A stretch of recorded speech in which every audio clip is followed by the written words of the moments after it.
Hello, my name is Gabriel Hager. I will be reading excerpts from War Crimes by Christy Golden as an audition video for the miniseries that you guys are making. I'll be reading for multiple different characters. If there's anything that you like or feel like could maybe want to see more of, let me know and I will give you guys some more footage. Enjoy. Thank you. In this scene, Tyrande is questioning Anduin Wrynn about his encounters with Garrosh. Tyrande asks Anduin, "What did Garrosh contribute to these talks?" Well, he didn't seem to understand that being a leader means sometimes thinking about things that aren't all that exciting. He interrupted when Goel and Father were discussing trade. He kept talking about the Horde just taking what it wanted. Goel and Father were starting to get along when word came of another attack by the Lich King.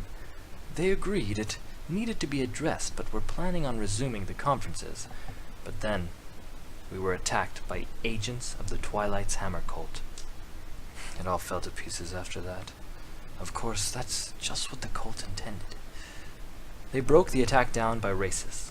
The Horde members of the cult targeted the Alliance races at the summit, and vice versa. Garrosh was shouting about human treachery. Father mistakenly believed that Goel had hired an assassin, and history documents the rest. In this clip, Vol'jin is explaining who should be the defendant of Garrosh in the trial. "I know what I once said better than you, Sylvanas.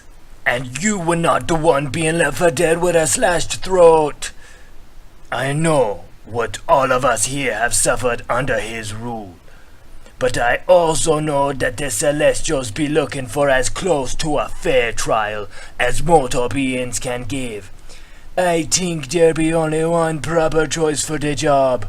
Someone respected by both the Horde and the Alliance. One who has no love for Garrosh, but who never gonna lie or do any less than his best."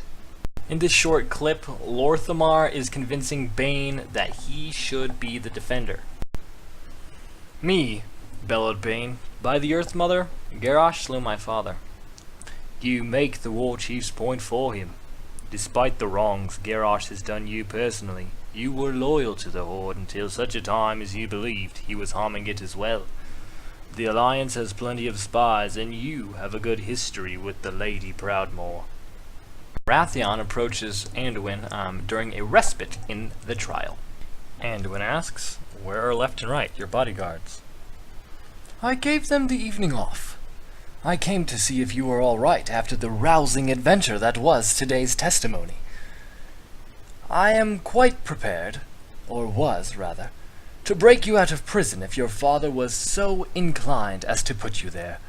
I just wanted to make sure you knew that. I am given to understand that it is a sentiment shared by most human parents at times. You did not go to see Garrosh today, I assume. Don't tell me you've given up on trying to bring the fellow into the light. I confess, I should be rather sad to hear that, although I've long maintained your naivety will be your undoing.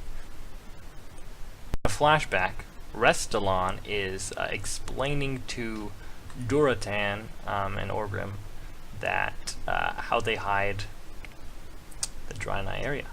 "How have the ogres never found this?" asked Durotan. "A simple illusion, nothing more. A trick of the light. The eye cannot always be trusted.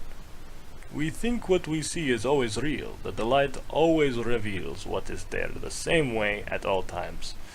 But light and shadow can be manipulated, directed by those that understand it. In the speaking of these words and the touching of this crystal, I have altered how the light falls on the rocks, the trees, the landscape.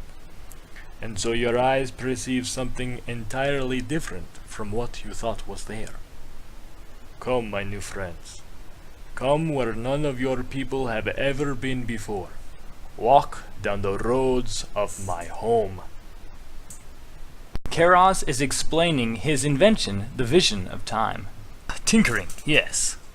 Magically, I've been exploring the Timeless Isle, utilizing a few grains of the sands of time contained within the hourglass, and combining them with ground particles of the epic stones found on the Isle. I've crafted an artifact I call the Vision of Time. It's quite a marvelous thing, really, if I do say so myself. Its abilities are different from the hourglass. It cannot turn back time, as the hourglass can, but Chromie and I can direct the vision to provide a display of any single given point in time, any important moment, as it truly was. I've even been able to get some glimpses into the future. There you go. Hopefully some of those will be interesting. If I am something that you guys can use, I am planning on getting a better microphone so the quality's not so... but yeah, so thanks for watching. I look forward to hearing from you soon. Have a good day.